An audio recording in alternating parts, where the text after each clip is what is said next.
And good afternoon, ladies and gentlemen. My name is Alaa, and I am a fan of smart cities. I read a lot about them.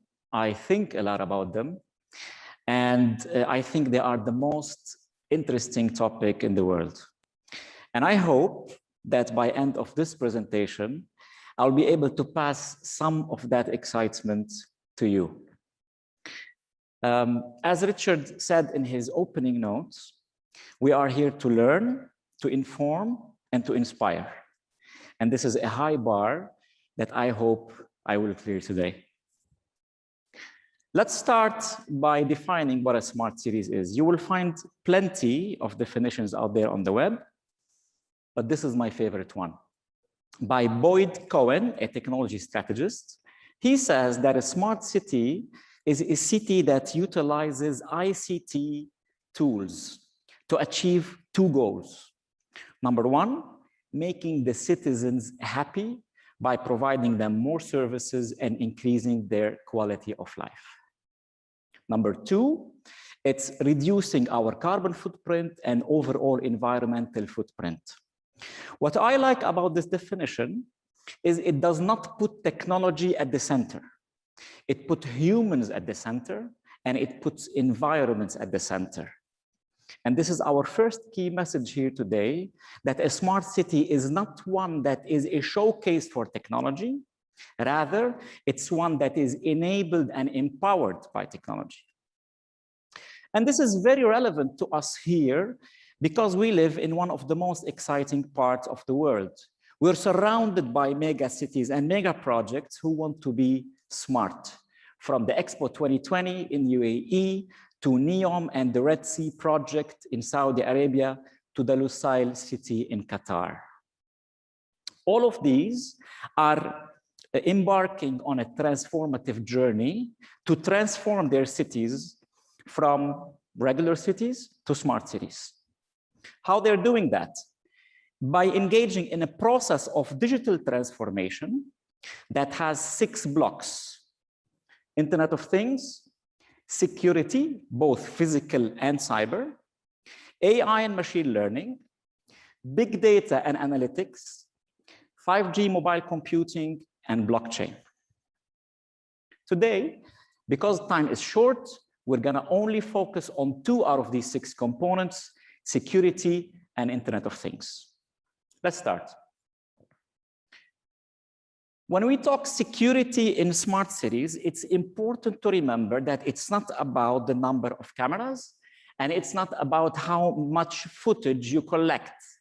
It's about the intelligent analytics that you run on top of this footage so that you can have historical analytics, real-time analytics, and more importantly, predictive analytics.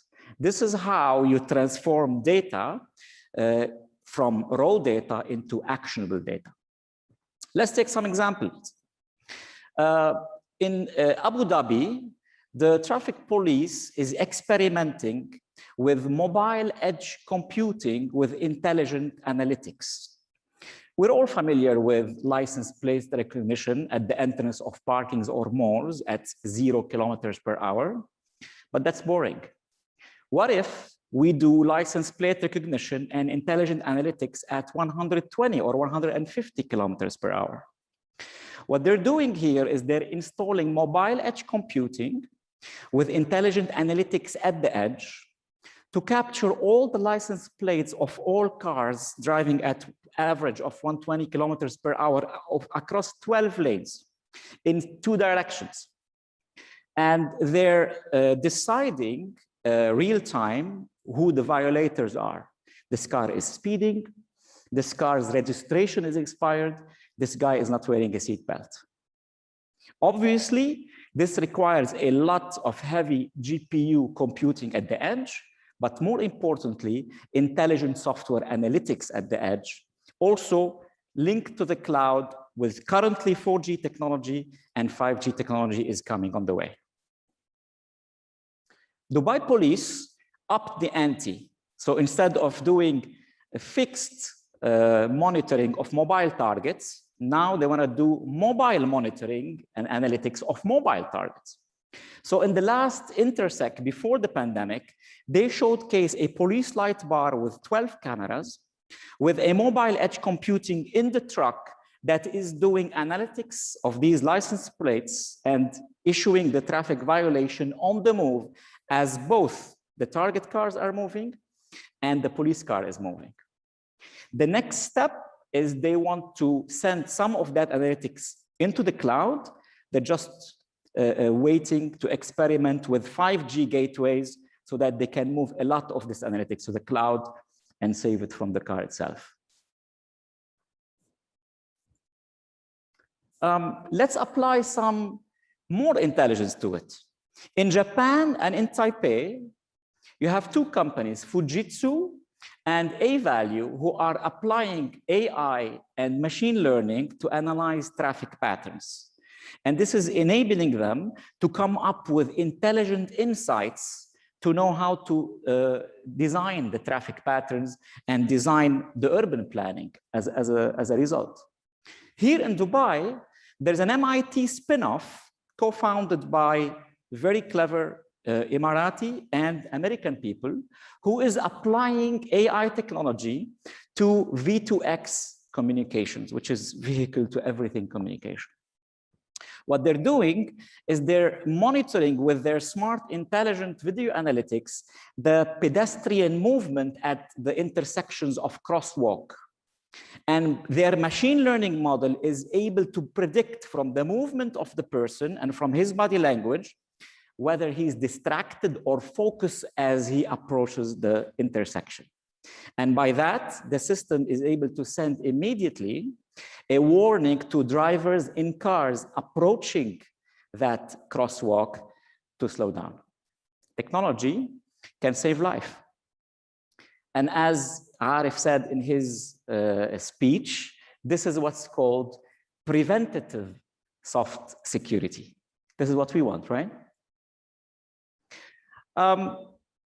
This example talks about how this security can be productized and monetized.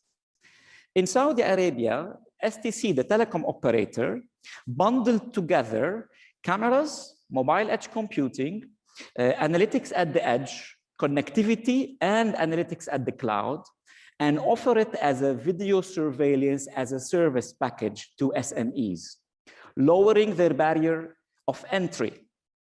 So now, instead of having to spend tens of thousands of dollars to have security, you can spend 30 or 40 riyals per camera per month and have the entire package with its maintenance. This is an important example, especially for telcos, service providers, and system integrators, because it solves the problem that Engineer Arif and Dr. Al-Katbi were talking about, which is monetizing security and monetizing technology. Now, those developers, those master urban planners, those smart city operators can have a way to recoup their investment on heavy security equipment by selling it as a service. Yeah? Technology changes business models. But enough of security, let's talk about the Internet of Things. What is the Internet of Things? If you Google Internet of Things, you will get north of 5 billion results. So it's #trending. And that's why it's very important to all of us, technology fans, to educate ourselves about it, about its business models, and about its application. You will find a lot of definitions of IoT. My favorite one is IoT is the third stage of the internet. The first stage of the internet was obviously in the early 90s, where the internet was simply a bunch of computers connected. And then in the early 2000s, we started adding smart devices like our phones and tablets. And then the internet moved from phase 1, internet of PCs, to phase 2, which is internet of smart devices. But what happens next?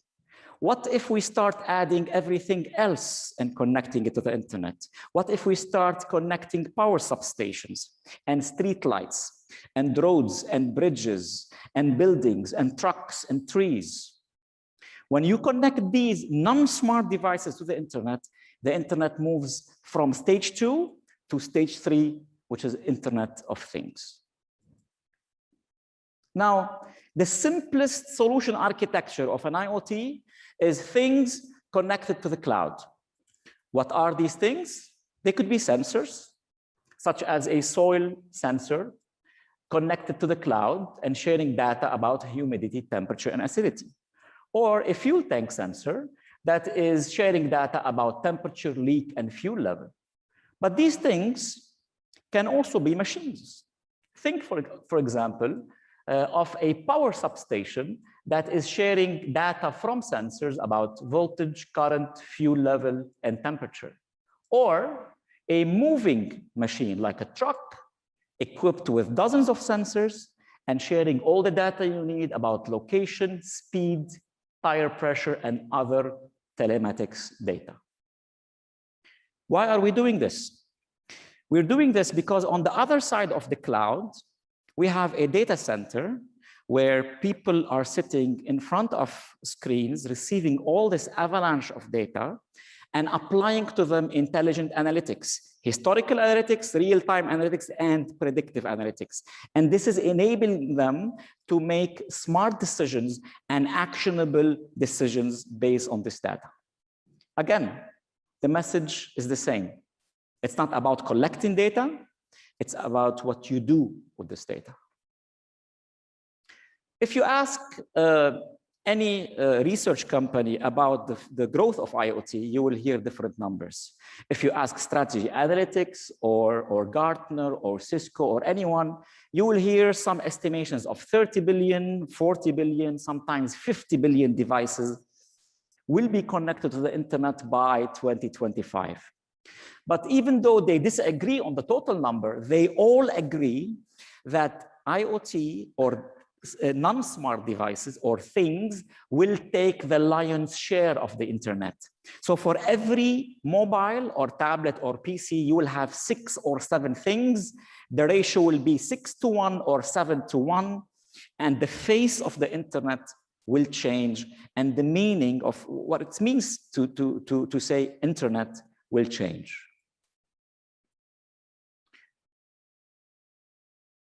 So my favorite part of this discussion is inviting you to join me in a journey around the globe to see IoT in action. From Dubai to Dublin, from Chicago to Sydney, from Riyadh to Sao Paulo, let us see how IoT is changing industries and changing business models. Let's start with Abu Dhabi. ADDC is connecting thousands of their power stations using IoT gateways and IoT sensors, sending data to the cloud about everything from voltage, current, to fuel level, to temperature and intrusion and security information, and analyzing all of these in the control center to decide on preventive maintenance or reactive maintenance. Smart meters, whether it's electricity, water, or gas meters, they are meters equipped with IoT radios, such as LoRa or NB-IoT, and connected to the cloud. What they do is they enable the consumer to monitor his consumption on a smart device. But more importantly, they enable the utility company to plan the demand, to study the demand, and study the peak times and analyze it and plan their supply accordingly. Just before the pandemic, the global penetration of smart metering was 14%, and we in this part of the world are very well involved in this trend. In Riyadh, there's a project for 10 million smart meters, and in Abu Dhabi, there's a project for 2.5 million meters. Let's talk about routes. In Dubai, the RTA has been involved for the past 5 years in equipping all traffic signals on the intersections with IoT sensors and IoT gateway to monitor the intersection, but to also monitor the equipment itself. In Sydney, they're taking this one step further by installing an adaptive traffic information system. And this system, opposite to what's used in most parts of the world, does not use a timer to decide whether this way should be green or this way should be red. Instead, it uses intelligent cameras, traffic pattern analytics, and opens and closes the different roads of an intersection based on the heaviness of traffic on each side. This is clever. The same is being done in Dublin, which has been measured to reduce travel time by 20%, waiting time at the intersections by 40%, and reducing our carbon footprint by 20%. The same is being deployed all across the world, from London to Sao Paulo and other places. Let's talk about Internet of Parkings. In Barcelona, the city has installed smart IoT sensors in public parking spaces. These sensors have IoT radios in them that talk to the cloud and only relay one information: the parking is empty or the parking is full. This data is collected from tens of thousands of sensors across the city, and the municipality is able to analyze and decide where they should add more parkings based on demand. But more importantly, it's allowing citizens and visitors to use a simple app they download on their phone to find the closest available parking instead of losing time. The same is being tested and implemented in Dubai Design District, or D3, just around the corner. What you see on the right-hand side is a monitoring station on the top of Jabal Hafit in Al-Ain. And this is equipped with cameras and IoT gateways and a weather station, and monitoring the formation of clouds in the sky, running them through an analytics software and deciding the precision time of when should they do cloud seeding. Internet of Clouds, Internet of Things. This is an IoT node under a bridge in Chicago, connected to vibration sensors and correlating the vibration pattern of the bridge with traffic patterns, morning versus evening, weekends versus weekdays, and rush hours versus normal hours. This data is being relayed and analyzed to the city of Chicago, where they use it to decide real-time decisions, for example, divert the traffic of this bridge, or long-term decision, for example, this bridge should never be used by trucks.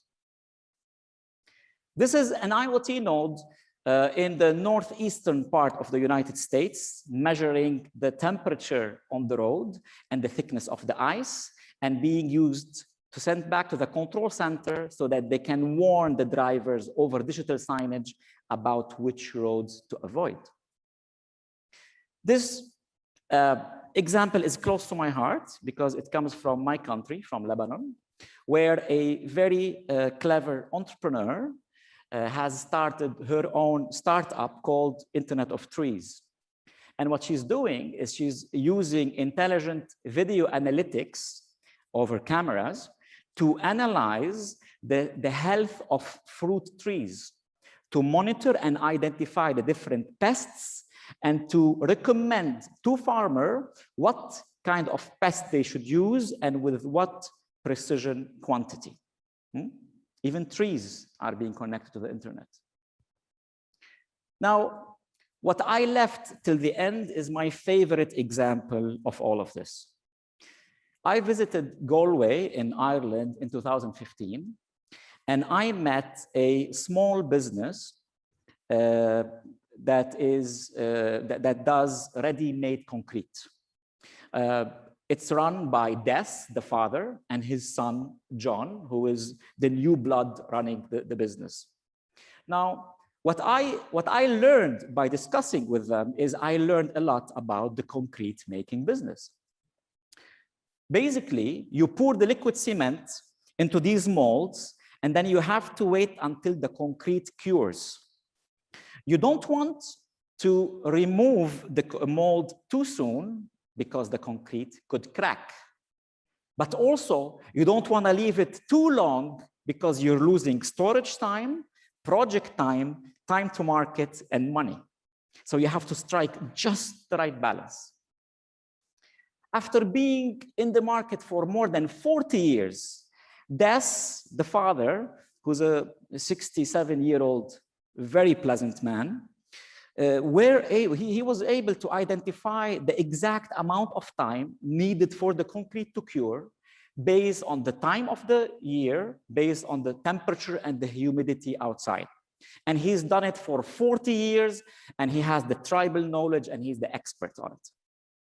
The problem is in 2013, the EU introduced new regulations to cement, and they mandated that every bag of cement should have between 15 and 30% of human waste. This changed everything. And now these concrete blocks, some of them took 28 hours to cure and some took 40 hours to cure. And the data was all over the place. So to be safe, Des's company started leaving all concrete blocks for 48 hours just to be on the safe side. And then they started losing money, and they started delaying project, and they started losing business. So John, the young son, who was dabbling with IoT at that time, thought about using IoT to solve this problem. He installed IoT nodes on each one of these blocks and connected them with two thermocouples.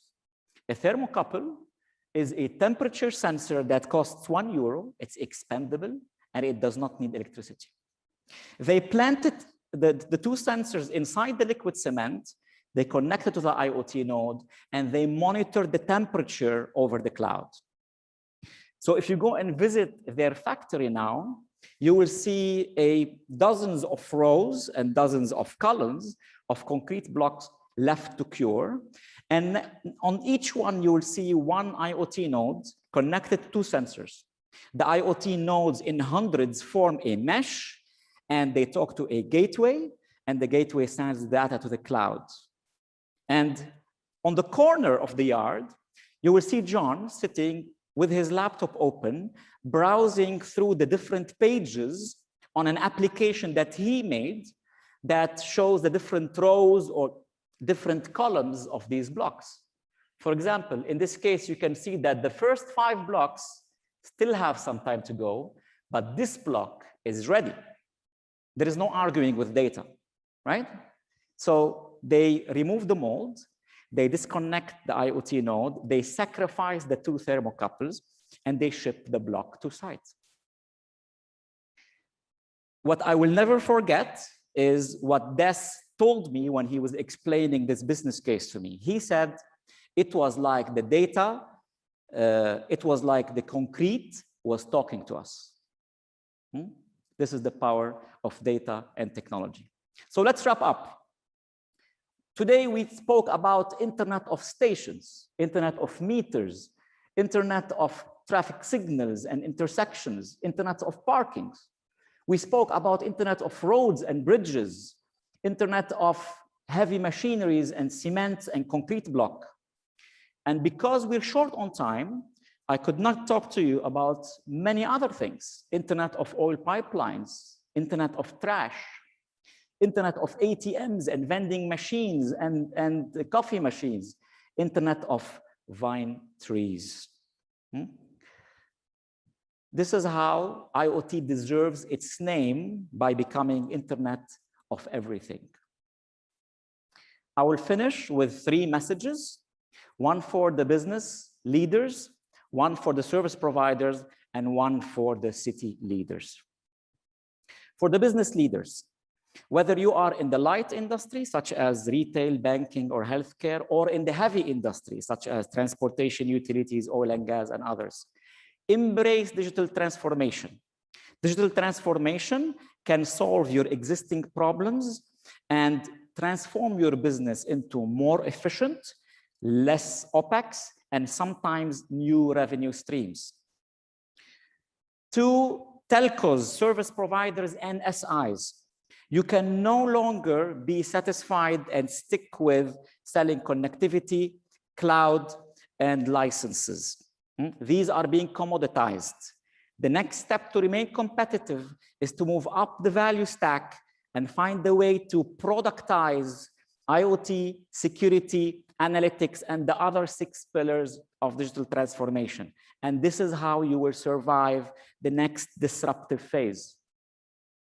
And for our city leaders and governments, I would say digital transformation is not an option.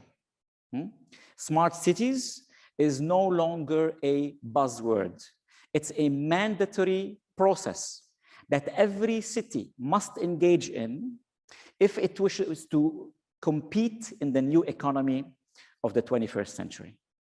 Thank you for your attention.